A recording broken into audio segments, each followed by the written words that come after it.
This suppressor survived the burn down of 2 M249 barrels. It has virtually zero back pressure. It's under 5 inches long. We've got our hands on one of the prototypes also, and we've watched the production of this thing for over a year. This is the Canco Silencers 06.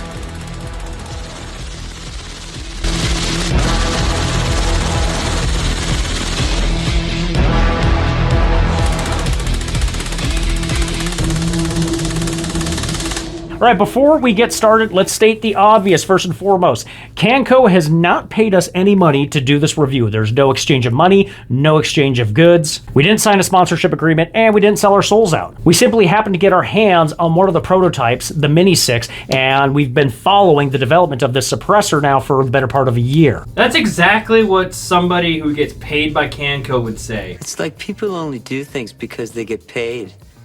And that's just really sad. Didn't happen. That's a fair point. Didn't happen. Right, so those of you just coming to the channel, this is Aegis Defense Solutions. I'm Mike, that's Jay, and James is on camera right now. And we're a firearms training company. In addition to, we cover on our channel guns, gear, and gun rights news. And we're based out of southern Minnesota. So when reviewing the 06 suppressor, this is the suppressor that we've been following from Canco Silencer for quite a while now. It's been better part of a year since Absolutely. change. Yeah, and we have an interesting relationship with them too. We actually got in touch with them while doing some range work with some of the guys with WPS, and we talked to Neil, the CEO, over the phone, and we just got a great relationship with them going. And so we met back up with them at SHOT Show 2026 earlier this year, and got our hands on their first run of the 06, which was the Mini 6. And this is an interesting story behind this, since this is really kind of the first production run of the suppressor and the background behind it and the tech that went behind it too. So we're coming from this, first off, from my background as an EOD tech and working for DHS, and James from private security, and Jane from just doing a lot of shooting and a lot of training for his time in the Air Force. And so we're looking at not just, are these suppressors great? Are they good for civilians? We're looking at a practicality. Are these good cans, despite their size, their compact form, the 06 and the Mini 6? And are these going to be just a great application for, suppressing that rifle, be it, something longer, with 18 to 20 inch barrel, down to something that's a short boy? So originally, when they made the Mini 6, they had a whole design language behind it and everything that they were going to do, and they unfortunately weren't able to make as many of them as they wanted. There was some tuning that needed to be made, and the company or individual that they were doing the 3D printing with ended up ultimately falling through, and they had to make some design changes. So it sounds like they will be revisiting the Mini 6. Last conversation. So this is something that they may actually revisit, because the original design was a low back pressure 3D printed Inconel belt fed rated. Printed. Yeah, completely. Belt fed rated can. And they actually took this after the prototype run and that fallout with the person that was doing their 3D printing, and they came up with a new design. Then that's what we're reviewing tonight, the 06. So this is a 6mm suppressor, and the bigger thing though, even though it's rated up to 6mm, is that its profile for 5.56 is absolutely incredible. It's probably one of the most quiet suppressors I've ever heard on the market. Ultimately, they had to make some design changes, and they had to stop doing the run for these. They only actually sent out, what? 38. Only 38 of these. So there's only about 38 people, us included, running around with one of these. So very limited run, very, very rare piece of kit now. And honestly, it's... First off, it's great. It makes just regular range ammo like subsonic. Like, it's insane. We were doing range days, and we did a demo of it for everybody that was interested in. It was quieter to shoot this than it was to hit the steel. The steel was louder than this. Well, they're boasting 40 decibel reduction on these things, so they're dropping below 140 decibels. And the heat soak on it, super manageable. It gets cool really quickly too. That's part of some of the design. So they got a patented design that we can't talk about too much on the inside because that's very hush-hush. However, there are some features that we can talk about. Reduce back pressure, maintain suppression. So the mission for them was ultimately they wanted reduced back pressure. Ultimately with the 06, it became zero back pressure. And they wanted to keep it in a compact form, have that belt rated feature to it also. And that's where it got really cool, because during CanCon in the Southeast, they burned through 2 M249 barrels and still had no issues on the actual 06 itself. Because the 06, they took everything that they had learned with this, made a couple of changes. So this is a zero back pressure can, not a flow-through can. You can't say flow-through because that's Huxworks' thing. Yes. But this is a zero back pressure can. So this will be just a little bit louder than this one, but the heat bleed off on it will be a bit better.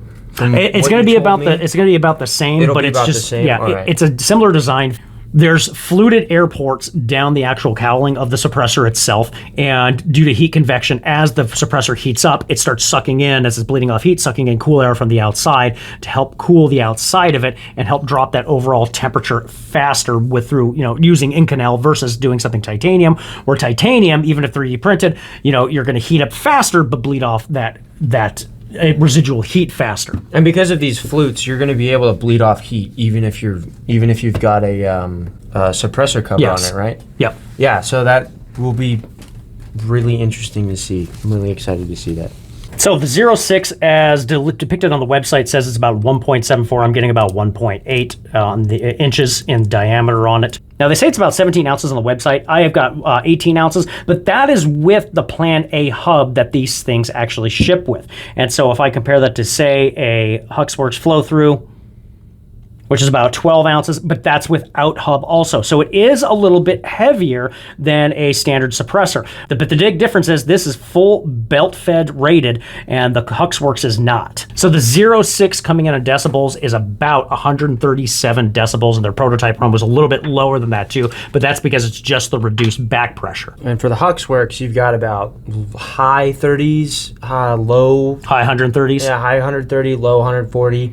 And that's also strongly dependent on the barrel length. Canco is a bit more consistent. It is. And now you might say, yeah, the Huxworks is a heck of a lot lighter, and it totally wins in that department. However, the decibel reduction just being a little bit better, and the compact size in particular, really like, you don't notice too much of that extra weight out on the end. It's pretty fairly balanced. And we're going to be testing that tonight on a Mark 18. Why? Because it's notoriously overgassed, and we can really kind of put that zero back pressure to test on this thing. So, but talk is cheap. Let's actually take this thing to the range and see how it performs. Yep. All right, so we're going to compare the 06 against a traditional baffle system first. So this is the TAC-33 from Canco Silencers also, and I figured it'd be kind of fitting to actually take it up and take that 06 and compare it to something that they're already producing. Now, it's a standard baffle system, pretty decent one. We've run these before as well, and these are 33 caliber, but the neat thing about their TAC-33s is that the end plate on them actually has a hex key on the front, so you can use any Allen key system to basically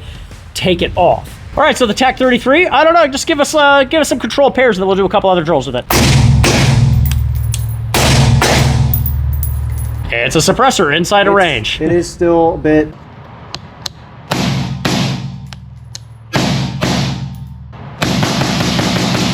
It's still a bit gassed. It is still a Mark 18, so. And that traditional baffle, you're going to get a whole bunch of that gas back in your face. Yep. All right, give us a bill drill. All right, so let's actually compare this now to the Mini 6 and then do the 06 and kind of work our way up through the generations of these Cancos.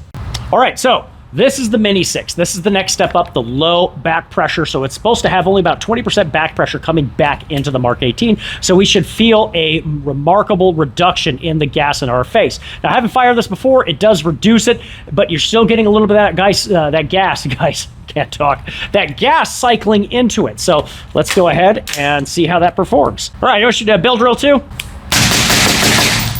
So still pretty gassy, still pretty smoky, but I'm definitely not getting as much in my face. But remarkably less decibels than you're hearing over the traditional baffles on that, on that TAC-33. And that's when I fell in love with this thing, absolutely. So they sent us these ones out just recently, too, in the last couple months. But we used this at our big range training event, Minnesota Range Days, just a few weeks ago, earlier in June. And this thing was just performing amazingly well. Now, let's hear how that 06 compares to this. All right, so this is the first time we've ever shot the 06. We are going to have the burn off of all the shipping oil and whatnot, so you guys are going to get to see this for the first time. All right, why don't you give us another, do some controlled pairs on this one. Let's see how it goes. Sure. All right, give us a bill drill. Not quite that clean. That was weak. Get that shipping oil burn off. Always super fun. Smells kind of funky. Smells pretty raunchy. It really stings your nostrils quite a bit. It's got a stank. It does, but the recoil impulse noticeably lighter. But now, how's the gas in your face? almost none, I would say. I'm going to do another. I'm seeing it mostly out the actual ejection port and less out the charging handle. Yeah, way it's less. Noticeably louder than the Mini 6. But now, it might be the GoPro that's on here, but it seems like it's just kind of like falling out. Most of the gas, I would say, is going out that way. I'm not hearing too much of a difference though, too, on the decibels. It's still a lot lower than the traditional. For the Zero versus the Mini? Versus the Mini. I would say when I'm behind this one, I would say it's still louder than the Mini. It's a good change. It's a really good change. Now, feeling it right now compared to the Mini 6, the weight is pretty dang similar. I mean, it's just about the same system on the inside, just, complete zero back pressure on that. And so I haven't got to fire this yet, so I'll throw a few rounds in it and give you my opinion on that. But with the Mark 18, that RAS2 rail, and the 06, I don't feel too much weight difference on this.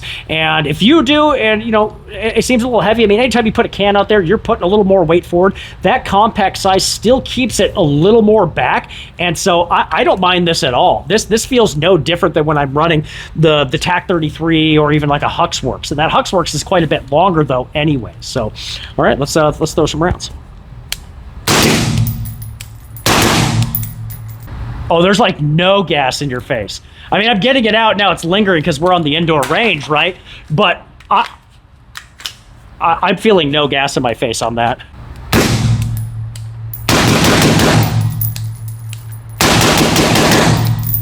So you're getting a really similar recoil impulse to all that smoke right now, too. That's that shipping oil that's burning off.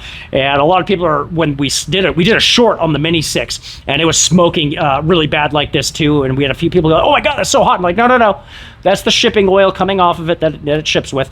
But it is starting to heat up a little bit.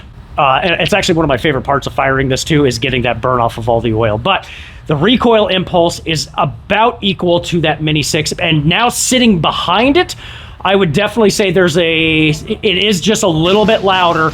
And like they even say on the website, and talking to Chase and his guys and Neil, that you do have a slight decibel increase to get that zero back pressure going on. And that's kind of what you see with a lot of the flow through systems that you see coming out of Hux and like B&T, is that as the gas is coming and pushing out the front, you do get a louder report on that. And the tech is getting better and better too. Keep that in mind also. Suppressor technology is coming a long way. But dude, I am loving this thing. This is a dope suppressor. All right, final verdict. Where does that leave us, man? What are your thoughts on this can, dude? That is a significant improvement over my current one, for sure. I think putting my TAC-33 on like a 16-inch will definitely do it some good for some of that gas and whatnot.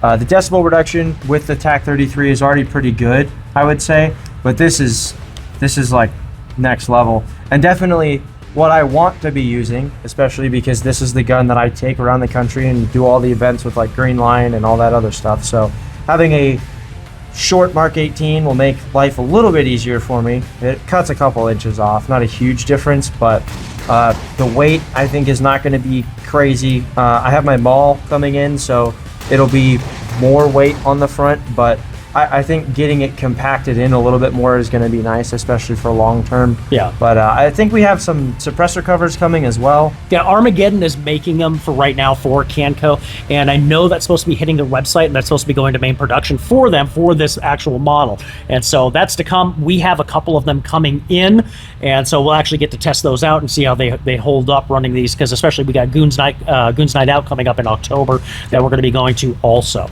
So I really think Canco has done something interesting with their can here, with the flutes going down the side as far as the helping reduce the reduce the heat buildup and try to get that temperature reduction. I mean, it's already pretty blazing hot right now. I definitely wouldn't want to give myself a brand with that or remove a fingerprint. Done that before. However, if you've been doing crime and you need to remove a fingerprint, this is a valid option right now. Finally, before we wrap up, we are unbiased here on ADS, and we don't have an opinion that leans any which way. They didn't pay us at all. Zero money. Not a dime. Zilch. Nothing. Nada. Absolutely nothing. Completely poor. Completely free of charge. Pro bono. Pro bono. Pro bono. Just ignore our hats and the coffee mug. All right, it's Mike, James, and Jaden with Aegis Defense Solutions. Thanks for sticking around. Remember, stay prepared, not scared. God bless and good night, everybody. Cool.